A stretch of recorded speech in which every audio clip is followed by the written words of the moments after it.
시작. 이러므로 우리가 참다 못하여 우리만 아단에 머물기를 좋게 생각하고 우리 형제 곧 그리스도의 복음을 전하는 하나님의 일꾼인 디모데를 보내노니 이는 너희를 굳건하게 하고 너희 믿음에 대하여 위로함으로 아무도 이 여러 환난 중에 흔들리지 않게 하려 함이라. 우리가 이것을 위하여 세움 받은 줄을 너희가 친히 알리라. 아멘. 바울은 데살로니가에서 복음을 전했습니다. 그리고 교회를 세웠죠. 바로 데살로니가에 있는 데살로니가 지역에 있는 여러 교회들입니다. 이 데살로니가 교회의 출발을 아까 봤던 사도행전 17장이 보여줍니다. 바울이 가서 데살로니가 지역에 이르러 그리스도의 복음을 전하고 그 복음으로 말미암은 신자들이 교회를 이루어 나가죠. 물론 곧바로 이어지는 그 극심한 박해가 있었죠. 수많은 사람들이 떼를 지어 몰려와서 큰 박해를 그들에게 베풀었습니다. 그러니 바울이 짧은 기간 동안밖에 이렇게 목회할 수밖에 없었어요. 그래서 빨리 이렇게 그들을 이 행패자들의 손을 피해서 베레아로 이렇게 내려가게 됩니다. 그리고 이제 훗날 이제 바울이 여러 지역을 돌아다니면서 선교 사역을 감당할 때 그때 복음을 전하고 교회를 세웠던 이제 데살로니가 교회의 소식들을 전해 듣게 되죠. 그리고 그 교회를 격려하기 위해 서신을 기록합니다. 그것이 바로 데살로니가 전서입니다. 이 사도행전과 데살로니가 전서, 그러니까 우리가 봤던 사도행전 17장과 데살로니가 전서를 딱 보게 되면 이제 공통점이 나옵니다. 이 바울이 교회를 세워 나갈 때 어떤 모습으로 교회를 이뤄나가고 또 하나님께서 어떻게 이 교회들을 아름답게 구성해 가는지를 공통적인 장면을 통해서 드러나 보여주죠. 물론 데살로니가 전서만 그런 게 아니라 모든 다른 성경도 마찬가지죠. 이 사도행전과 그리고 데살로니가 전서에 나오는 이 말씀들을 잘 보게 되면은 이제 그리스도께서 주님의 중보 사역을 이루어 나가는 그 외적 수단들, 그 외적 수단들을 어떻게 전달해 가시는가, 그리고 그 외적 수단들을 어떻게 효과적으로 이루어 가시는가를 분명히 가르쳐 줍니다. 그래서 우리가 배웠던 이 153문 보게 되면은 그리스도께서 자신의 중보의 혜택들을 그것을 전하시는데 그 사용하시는 외적 수단들은 세 가지가 있다고 그랬습니다. 말씀과 성례와 기도죠. 자, 이 교림답의 가르침을 이제 곁에 두고 이 첫 번째죠. 말씀의 역할. 이 말씀의 역할이 이제 바로 이 데살로니가 교회를 세우는데 아주 중요한 구심점으로 그 역할을 하는 것을 보여줍니다. 사도행전 17장 2절과 3절 말씀이었죠. 바울이 자기의 관례대로 그들에게로 들어가서 새 안식일에 성경을 가지고 강론하며, 자, 여기서 성경은 이제 구약 성경을 말하는 거죠. 구약 성경을 가지고 이제 말씀을 전달하고 있는 것입니다. 그리고 뜻을 풀어 그리스도가 해를 받고 죽은 자 가운데서 다시 살아나야 할 것을 증언하고 이르되 내가 너희에게 전하는 이 구약 성경에서 말씀하고 있는 그 메시아, 그 예수가 곧 그리스도라라는 이 복음 말씀 사역을 감당합니다. 바울은 구약 성경을 가르쳤습니다. 조금 더 정확하게 말한다면 구약이 가르치는 그리스도를 설교했습니다. 우리는 종종 이제 그 사도행전에서 이제 뭐 이렇게 복음을 전하는 장면들이 자주 나오지 않습니까? 이제 이런 장면들이 일종의 노방 전도의 모습을 그려내고 있지 않은가 싶어서 이제 그 사도행전의 복음 전도가 노방 전도가 아닌가라고 이렇게 생각하지만 사실은 이제 그런 의미보다는 더 정확하게 말한다면 이 사도행전에 나오는 이 복음 전도의 사역은 뭡니까? 설교 사역입니다. 설교 사역이에요. 복음을 설교하는 것이죠. 하나님의 성령께서 사용하시는 이 복음 설교. 그러니까 이 사도행전 17장 역시 마찬가지였죠. 성경을 가지고 구약 성경을 가지고 그것을 데살로니가 지역에 있는 이 헬라인들, 이방인들에게 설교합니다. 그 구약이 가르치는 예수가 메시아다, 그리스도다라는 이 복음 설교의 사역을 하죠. 자, 그렇기 때문에 바울은 하나님의 성령께서 효과적으로 사용하시는 이 복음 말씀, 그렇죠? 이 복음 말씀을 정말 찬양합니다. 자, 아까 봤던 우리가 보지 않았지만 데살로니가전서 1장 5절과 6절을 보십시오.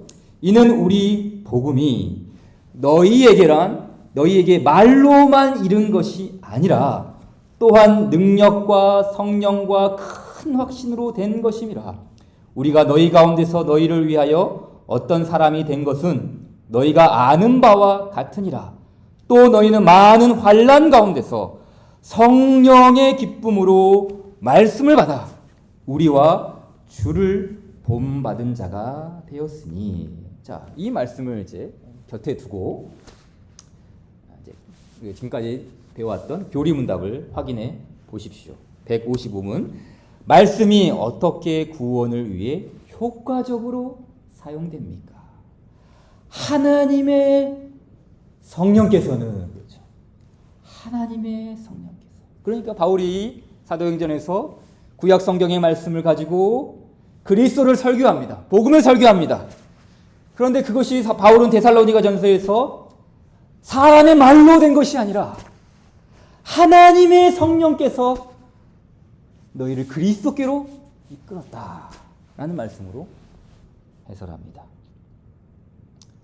하나님의 성령께서는 말씀을 읽는 것, 특별히 말씀을 설교하는 것을 효과적인 수단으로 사용하셔서 죄인을 이해시키시고 깨닫게 하시고 겸손하게 하시며 죄인들을 그들 자신에게 끌어내어 그리스도께로 이끄십니다. 데살로니가 교회의 성도들이죠. 또 죄인들이 그리스도의 형상을 따르게 하시고 그리스도의 뜻에 복종하게 하시고 유혹과 부패에 맞설 수 있도록 그들을 강하게 하시고 은혜 안에서 세우시고 구원에 이르는 믿음으로 죄인들의 마음을 거룩함과 위로로 굳게 세우셔서 말씀이 구원을 위해 효과적으로 사용되게 하십니다. 데살로니가전서 3장의 말씀이죠. 하나님의 성령께서 데살로니가 성도들의 구원을 위해 효과적으로 사용하신 이 외적 수단의 모습들. 그러니까 이 교리문답의 내용이 사실은 바울의 이야기를 말하고 있는 것이죠. 데살로니가 교인들의 그 구원을 떠올리게 하지 않습니까? 하나님의 말씀이 어떻게 구원을 위해 효과적으로 사용되었는지를 가르쳐 준 것이죠. 자, 오늘은 이 외적 수단인 말씀과 관련하여서 총 정리하는 시간으로 한 3가지 정도를 말씀드리겠습니다. 먼저는 성경을 읽는 방식입니다. 둘째, 성경을 설교하는 것도 살피겠습니다. 그리고 마지막으로 설교를 어떻게 들어야 하는지를 말씀드리겠습니다. 자, 먼저 우선 성경을 읽는 방식입니다. 자, 교리문답을 통해서 한번 배워봅시다. 157문. 하나님의 말씀은 어떻게 읽어야 합니까? 좀 같이 읽어볼까요? 시작. 우리는 하나님의 말씀을 크게 높이며 경건하고 매우 존경하는 마음으로 읽어야 합니다. 성경이 바로 하나님의 말씀이며 하나님께서만이 우리가 성경을 이해하게 하실 수 있다는 굳은 확신을 가지고 읽어야 합니다. 또 성경에 계시된 하나님의 뜻을 알고 믿고 순종하고자 하는 열망을 가지고 읽어야 합니다. 부지런히 읽어야 하고 성경의 내용과 목적에 주의하며 읽어야 하고 묵상하고 적용하고 자기를 부인하고 기도하며 읽어야 합니다. 자, 우리는 성경을 어떻게 읽고 있습니까? 거의 대부분은 이와 좀 반대되는 측면으로 가고 있지는 않은가. 제가 그렇기 때문이죠. 성경을 어떻게 읽어야 되는가. 다시 배우게 되죠. 다시 배우게 돼요. 십수년을 신앙생활하고 신학교를 졸업하고 공부를 하고 있다 해도 성경을 어떻게 읽어야 하는가. 우리 선배들의 지혜를 엿보는 대목이죠. 초기 교회의 거목이라 불리는 아우구스티누스라는 목회자가 있었습니다. 어거스틴이라고 부르기도 하는데요. 그분이 쓰신 아주 유명한 책이 있죠. 읽어보진 않았겠지만 들어는 보았을 것입니다. 고백록이라는 책이 있습니다. 고백록. 거기 보면 이제 그 성경에 대해서 이런 말을 하게 되는 걸 봅니다. 초보자에게는 하찮은 성경 말씀이지만 더 읽으면 산더미처럼 어렵고 신비에 쌓인 성경 말씀입니다. 무슨 말인지 좀 설명을 해드릴게요. 그 당시 이제 아우구스티누스는 그 세상 철학에 매료된 사람이었고 굉장히 이제 수사학자로서 많이 알려진 당대 지성인이라고 말할 수가 있겠죠. 근데 그 사람이 교회를 떠난 건 아니에요. 항상 교회 안에 있었고 좀 바깥을 떠돌기는 했지만 교회는 있었죠. 근데 교회 안에서 그리스도를 만나지는 못했습니다. 그러니까 성경을 보아도 딱 보니까 너무 시시하다. 이거 다 아는 내용 아니냐. 그러니까 당대의 그 지성인으로서 성경을 보니까 말도 안 되는 이야기를 하는 것이죠. 그리고 성경을 보니까 전혀 매력적이지 않아요. 그 당시에 유행했던 철학 서적들, 그 당시에 유행했던 인문학 서적들을 보면은 정말 심오하고 통찰력이 있는데 성경을 보면 시시하다는 것이죠. 근데 사실 초보자에게는 하찮은 성경 말씀이다라는 이것이 무슨 뜻이에요? 영적인 초보자라는 거예요. 영적인 초보자.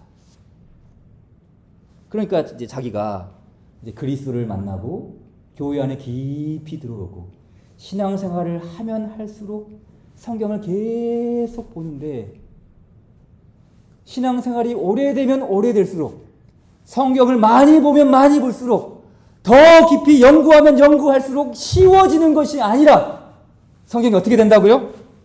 산더미처럼 어렵고 신비에 쌓인 도무지 내가 이해할 수 없는 저 높은 경지에 이른 하나님의 말씀입니다. 라고 이렇게 고백을 하는 것이죠. 그러니까 사실 내 성경 읽어봤는데 누구나 다 아는 그런 이야기 아니냐. 다윗이 골리앗 이겼다. 하나님이 천지를 창조했다. 크게 통찰력이 없다. 이렇게 말하는 사람들은 사실 어떤 단계에 있는 거예요? 초보죠. 초보 단계. 그러나 성경을 읽으면 읽을수록 하나님의 말씀에 빠지면 빠질수록 자기가 자각하는 것이 무엇입니까? 내가 여태껏 신앙생활을 이렇게 오래 했지만 갈수록 성경이 어렵다. 읽으면 읽을수록 산더미와 같고 너무나도 신비스러워서 이 작은 지성으로는 이해할 수 없습니다. 그렇지 않습니까? 그러니까 개인적으로 그런 것 같아요. 초보 시절에는 신학교를 가고 전도사 시절 때는 뭐 성경 뭐 내가 다 아는 거 아니냐? 성경을 내가 매독하고 성경을 다 읽어봤는데 다 아는 것 같아. 근데 지금 와서 생각해보면 그때 다 틀렸어요. 얼마나 실수를 많이 하고 얼마나 많은 헛소리를 많이 했는지. 지금도 마찬가지죠. 성경을 보면 볼수록 더 어려워요. 공부를 해도 더 어려워요.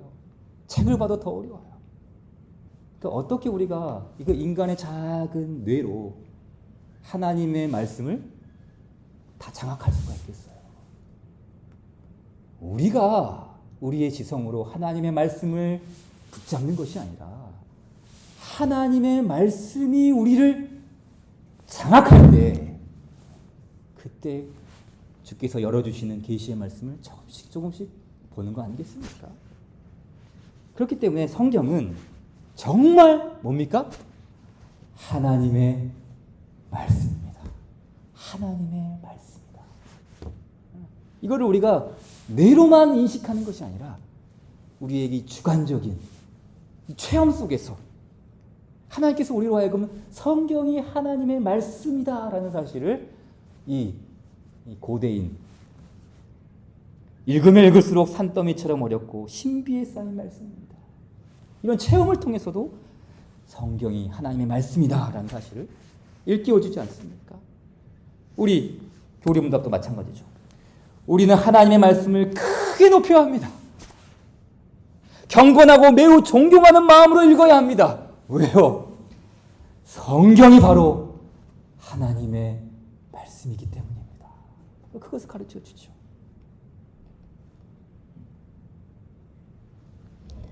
사도행전 17장 11절 말씀이었습니다. 베레아에 있는 사람들은 데살로니가에 있는 사람들보다 더 너그러워서 간절한 마음으로 말씀을 받고 이것이 그러한가 하여 날마다 성경을 상고함으로. 자, 먼저 간절한 마음으로 말씀을 받았다 했어요. 간절한 마음으로 받았다. 이게 아까 우리 대교리 문답에서는 가운데에 있는 부분이죠. 하나님의 뜻을 알고 믿고 순종하고자 하는 열망, 간절한 마음, 열망을 가지고 읽는 것. 열망을 가지고 읽는 것. 하나님의 뜻을 알고 믿고 순종하고자 하는 열망. 그 열망이 작동되고 있죠. 간절한 마음으로 말씀을 받고. 두 번째, 이것이 그러한가 하여. 그렇죠. 이것이 그러한가 하여. 여기죠? 성경의 내용과 목적에 주의하며 읽어야 한다. 그렇죠? 그러니까 성경을 우리가 무턱대고 읽는 것이 아니라 성경의 내용, 목적, 그것을 주의하며 읽어야 된다는 것이죠. 그래서 이것이 그러한가 하여. 그리고 세 번째, 날마다 성경을 상고했다. 이 말은 부지런히 읽어야 한다라는 뜻이죠. 부지런히 묵상하고 적용하고 자기를 부인하고 기도하며 읽는 것. 간절한 마음으로 말씀을 받고 이것이 그러한가 하여 날마다 성경을 부지런히 읽습니다. 자, 이것이 우리가 성경을 어떻게 읽어야 하는가. 다시 성경 읽기의 좀 기초, 우리의 그 아주 기본이죠. 이 뿌리를 다시 가르쳐 주었어요. 두 번째는 이제 성경을 이제 설교하는 내용도 좀 보아야 합니다. 사실 이 설교하는 것은 저와 같은 이제 목사들, 직분자들에게 해당되는 말씀이 아닙니까? 그러나 사실 이 부분은 교회 공동체 모두가 관심을 가져야 할 영역이기도 합니다. 단순히 개인 설교자 한 사람에게만 해당되는 것이 아니라 교회 공동체 전체가 하나님의 말씀을 어떻게 설교해야 되는가, 이 부분을 중점을 둬야 되죠. 왜냐하면 생각해 보세요. 복음 설교가 구원의 외적 수단이라면 교회를 건강하게 하고 교회를 흥왕하게 하는 일 역시 복음 설교에서 비롯되기 때문이죠. 그러니 설교자 한 사람에게만 국한되는 문제가 아니라 온 교회가 어떤 설교를 우리가 바라보아야 하는가? 어떤 설교를 우리가 설교해야 되는가라는 것을 분명히 가르쳐주죠. 자, 159문에 그 내용이 나옵니다. 하나님의 말씀을 설교할 수 있도록 부름받은 사람들은 하나님의 말씀을 어떻게 설교해야 합니까? 자, 좀 길지만 하나씩 생각해 보면서 읽어봅시다. 시작. 말씀을 설교하는 일에 봉사하도록 부름받은 사람들은 바른 교리를 부지런히 때를 얻든지 못 얻든지 설교해야 합니다. 알기 쉽게 설교하고 사람의 지혜의 말로 꿰는 것이 아니라 성령의 나타나심과 능력으로 설교해야 합니다. 또 충실하게 하나님의 모든 뜻을 알도록 설교하고 지혜롭게 설교를 듣는 사람들의 필요와 이해력에 따라 적용하며 열렬히 하나님과 하나님의 백성에 대한 뜨거운 사랑을 가지고 설교해야 합니다. 진심으로 하나님의 영광과 설교를 듣는 사람들의 회심과 교화와 구원을 목표로 설교해야 합니다. 자, 이 모든 내용들 중 어느 하나 중요하지 않은 것이 없지요. 다 중요합니다. 다 요긴합니다. 그럼에도 다 너무 많으니까 생략하고 가장 중요한 내용이 어디에 있습니까? 마지막 문장이죠. 제가 표시를 해놨죠. 진심으로라는 말이 딱 덧붙여요. 마지막에 진심으로 혹은 충심으로라는 말로 번역할 수 있어요. 진심으로, 충심으로 설교가 무엇을 목표로 해야 하는가? 무엇이 먼저입니까? 하나님의 영광입니다. 이것이 제 1번입니다. 1번. 그렇죠. 제 1번입니다. 하나님의 영광. 하나님의 영광. 데살로니가전서 2장 4절 6절. 오직 하나님께 옳게 여기심을 입어 복음을 위탁받았으니 우리가 이와 같이 말함은 사람을 기쁘게 하려 하심이 아니요 사람이 1번이 하라는 것이죠. 오직 우리 마음을 감찰하시는 하나님을 기쁘시게 하려 함이라. 또한 우리는 너희에게서든지 다른 이에게서든지 사람에게서는 영광을 구하지 아니하였노라. 사람이 우선이 아닙니다. 사람의 영광도 아닙니다. 분명 설교는 사람에게 하는 것이죠. 사람에게 전하는 것입니다. 사람에게 주는 것입니다. 사람을 대상으로 합니다. 그러나 사람이 먼저가 아닙니다. 하나님의 영광이 먼저입니다. 이와 같은 하나님의 영광을 지향하는 설교가 왜 중요합니까?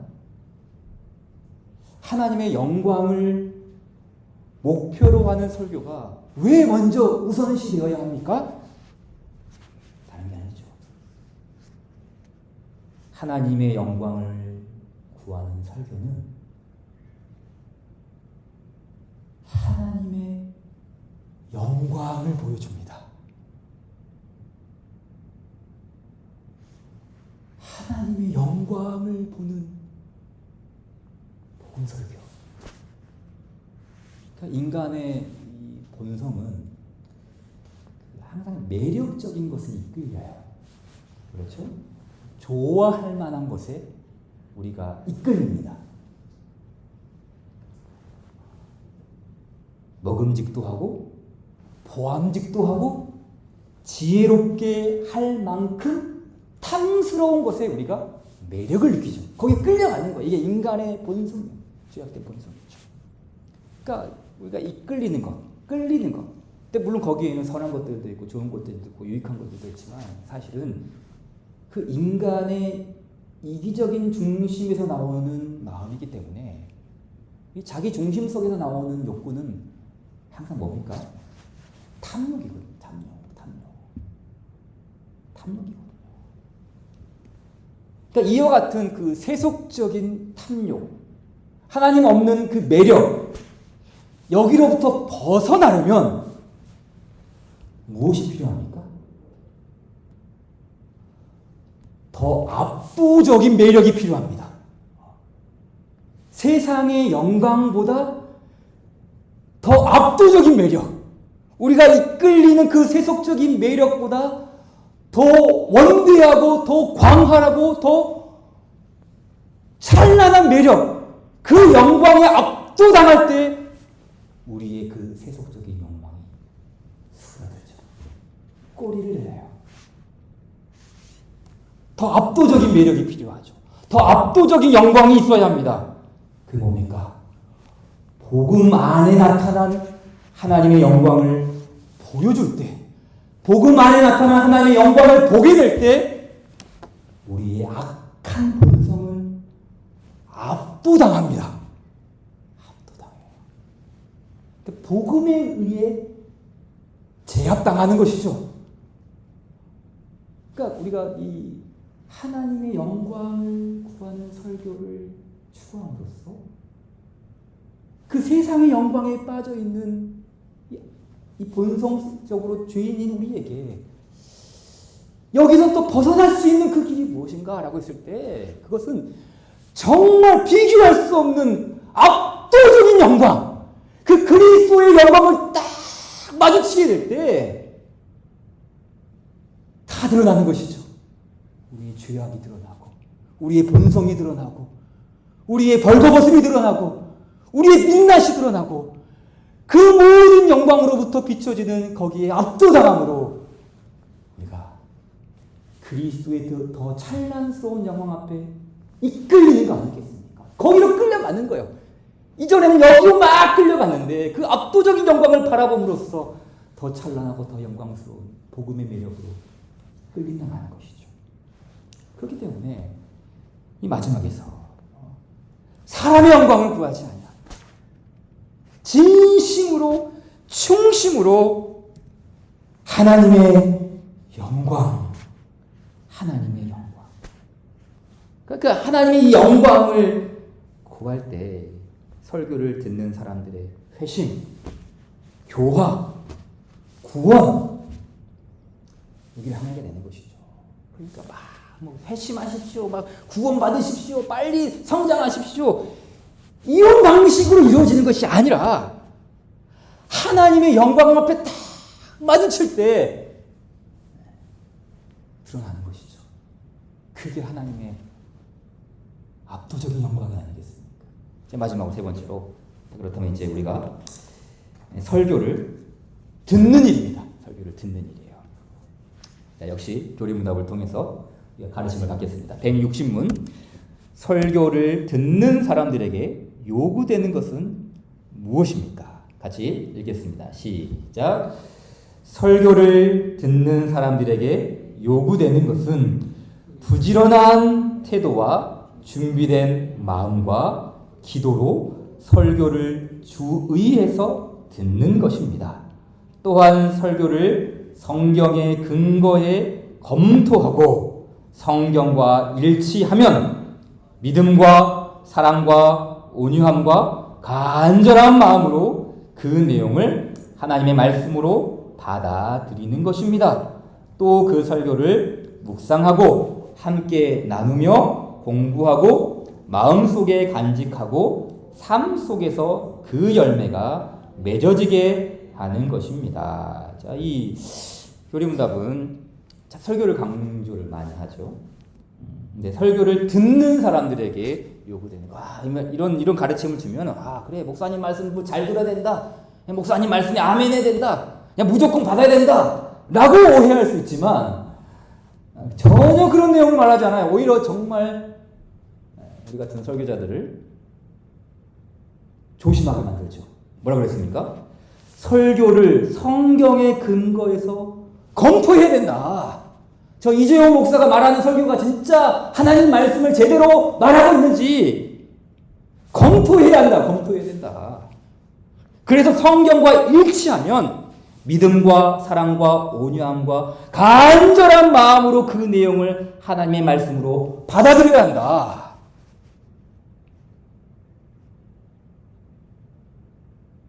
성경과 일치하면 무슨 말입니까? 반대로 말하면 성경과 일치하지 않으면 그 설교가 헛되다는 것이죠. 주위에서 그만큼 이 하나님의 외적 수단, 구원의 은덕을 베풀어 주시는 이 외적 수단이 얼마나 중요한 것인가를 강조하는 대목이 아니겠습니까? 자, 그런가 하면 이 모든 내용을 잘 살펴보면 어떤 교회가 이런 식으로만 설교를 듣는 일에 주의를 기울이고 애쓰고 노력하고 준비하고 정말 이대로 이렇게 좀 적용한다면 얼마나 풍성한 삶을 살겠습니까? 그렇지 않습니까? 우리가 하루하루가 매일매일이 바쁘고 매일매일이 정말 힘든 그 상황 속에서 사실 주일날 교회 한번 딱 오는 것도 정말 힘든 가운데 오지 않습니까? 그런데 그 매일매일의 삶 속에서 이런 내용들을 좀 준비하면서 함께 공예배에 모인다면 정말 달라지죠. 데살로니가전서 2장 13절 말씀 보십시오. 이러므로 우리가 하나님께 끊임없이 감사함은 너희가 우리에게 들은 바 하나님의 말씀을 받을 때에 사람의 말로 받지 아니하고 하나님의 말씀으로 받음이니 진실로 그러하도다. 이 말씀이 또한 너희 믿는 자 가운데서 역사하느니라. 그러니까 이 데살로니가 교회 역시 이 말씀 사역, 설교를 듣는 일, 이 역시 그 일 역시 소홀하게 여기지 않았다는 것이죠. 그렇기 때문에 하나님의 말씀이 신자들 안에 역사하는 일, 이 말씀이 또한 너희 믿는 자 가운데서 역사하느니라. 참 우리 모두가 꿈꾸는 일이 아닙니까? 데살로니가 교회 성도들에게 풍성한 생명이 발동했습니다. 저는 이 교리문답의 가르침을 참 충분히 공감합니다. 그리고 이와 같은 성경적 가르침을 확신합니다. 나쁜 거 하나도 없습니다. 다 좋습니다. 그렇지만 저는 이제 이러한 방법들을 이렇게 제시하는 것도 중요하다고 생각하지만 설교를 듣는 사람들에게 요구되는 것, 이렇게 분명히 해야 되는 것 당연하죠. 우리가 또 이렇게 실천할 수 있도록 준비하고 노력하고 함께 이렇게 하는 것도 반드시 필요합니다. 하지만 이렇게 방법을 제시하는 것 말고도 좀 본질을 꿰뚫는 이 하나님의 말씀에 대한 이 교훈을 항상 염두에 두어야 할 내용들이 따로 있죠. 자, 보십시오. 부지런한 태도, 준비된 마음, 기도, 검토함, 간절한 마음, 묵상, 나누고, 공부하고, 마음속에 간직하고, 그 열매가 맺어지게 하는 것 모두 중요합니다. 모두 중요합니다. 그렇죠? 이렇게 실현함으로써 분명한 열매가 맺을 수 있습니다. 그러나 저는 이것과 아울러 이러한 열매가 맺을 수 있도록 예수님께서 행하신 일이 무엇인지를 우리는 고려해야 합니다. 이 복음 설교의 사역이 이렇게 준비함으로써 그 열매가 맺어지게 될 수 있도록 그리스도께서 우리를 위해 행하신 일이 무엇이냐는 것이죠. 곰곰이 생각해 보십시오. 설교를 중요합니다. 말씀은 중요합니다. 그런데 그리스도께서 이 땅에 오셨을 때 그분은 하나님의 말씀으로 오셨습니다. 그렇죠? 하나님의 말씀으로 오셨습니다. 태초에 말씀이 계십니다. 그 말씀이 육신을 입어 이 땅 가운데 오셨습니다. 하지만 하나님의 말씀이신 그분이 배척당했습니다. 말씀 자체이신 그분을 거부했습니다. 하나님의 말씀을 하찮은 사람의 말로 받았습니다. 하나님의 말씀을 사람의 말로 받지 아니하는 것이 굉장히 유익하고 좋은 일이고 칭찬할 만한 일이지만, 그리스도께서 오셨을 때는, 하나님의 말씀이신 그분이 오셨을 때는 사람의 하찮은 말로 그분을 여겼습니다. 말도 안 되는 말로 여긴 것이죠. 심지어는 하나님의 설교, 하나님의 말씀 자체이신 그 그리스도가 십자가의 못질을 당했습니다. 무슨 말입니까? 하나님의 설교문이 십자가에 못 박힌 거예요. 이딴 설교 내용 필요 없다. 이딴 가르침 우리는 받지 않는다. 하나님의 말씀을 받지 않을 것이죠. 여러분, 하나님의 설교가 바로 이것이었어요.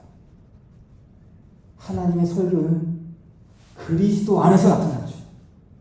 그런데 그 하나님의 설교가 사람들에게 배척당했습니다. 하나님의 설교가 십자가에 못 박혔습니다. 진정한 하나님의 설교가 그리스도 안에서 계시됐는데 사람들은 그 설교를 받지 않은 것이죠.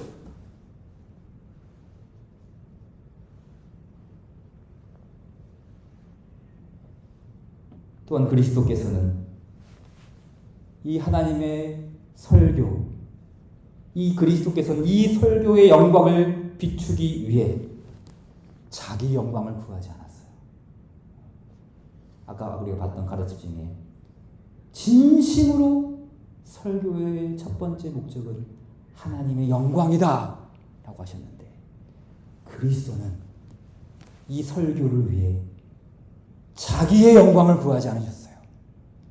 이 설교의 그 영광, 하나님의 설교 안에 나타난 복음의 영광을 보여주기 위해 자기의 영광을 구하지 아니하고 십자가에 못 박히십니다. 거기서 하나님의 영광이 드러나죠. 복음 안에 나타난 하나님의 영광이었어요. 바로 그 복음 안에 나타난 하나님의 영광을 사람들이 볼 때 어떻게 됩니까? 압도당합니다.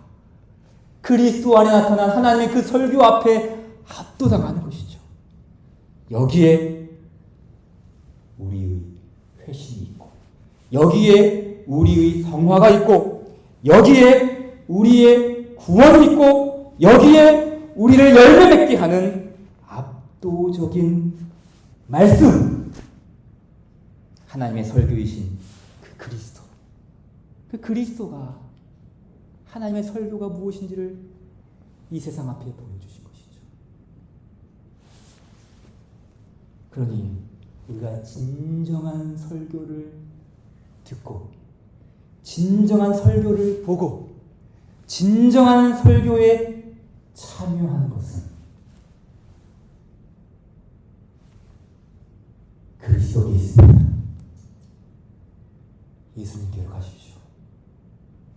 예수님께서 하나님의 참 설교를 우리에게 계시해 주십니다. 그 설교 앞에 우리는 모든 것이 드러날 것입니다. 그 설교 앞에 우리의 의로움이 어디 있는지를 알게 될 것입니다. 그리고 우리가 평생 동안 붙들고 살아야 할 말씀이 무엇인지를 그 설교가 우리에게 일러줄 것입니다. 예수님께로 가십시오. 거기에 우리의 의로움이 있습니다.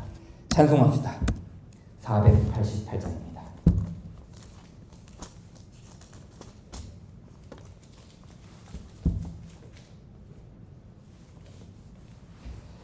이 몸의 소망 무언가 우리 주 예수뿐일세. 우리 주 예수밖에는 믿으리야 주 없도다. 주 나의 반석이시니 서리라. 그 위에 내가 서리라.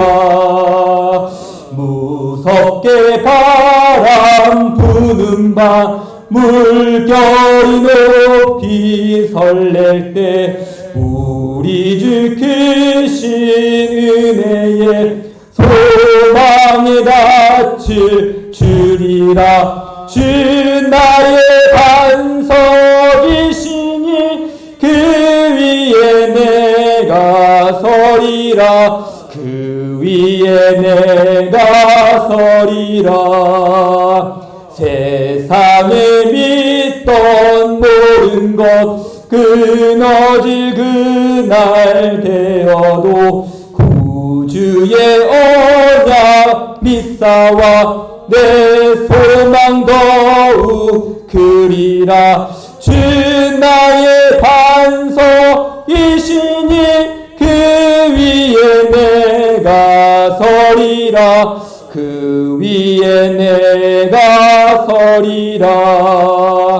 바라던 천국 올라가 하나님 앞에 배울 때 구주의 의를 힘입어 어젓이 바로 서리라. 주 나의 반석이시니 그 위에 내가 서리라. 그 위에 내가 서리라. 예수님께서 가르쳐 주신 기도로 마치겠습니다. 하늘에 계신 우리 아버지여, 이름이 거룩히 여김을 받으시오며 나라의 임하옵시며 뜻이 하늘에서 이룬 것 같이 땅에서도 이루어지이다. 오늘날 우리에게 일용할 양식을 주옵시고 우리가 우리에게 죄 지은 자를 사하여 준 것 같이 우리 죄를 사하여 주옵시고 우리를 시험에 들게 하지 마옵시며 다만 악에서 구하옵소서. 대개 나라와 권세와 영광이 아버지께 영원히 있사옵나이다.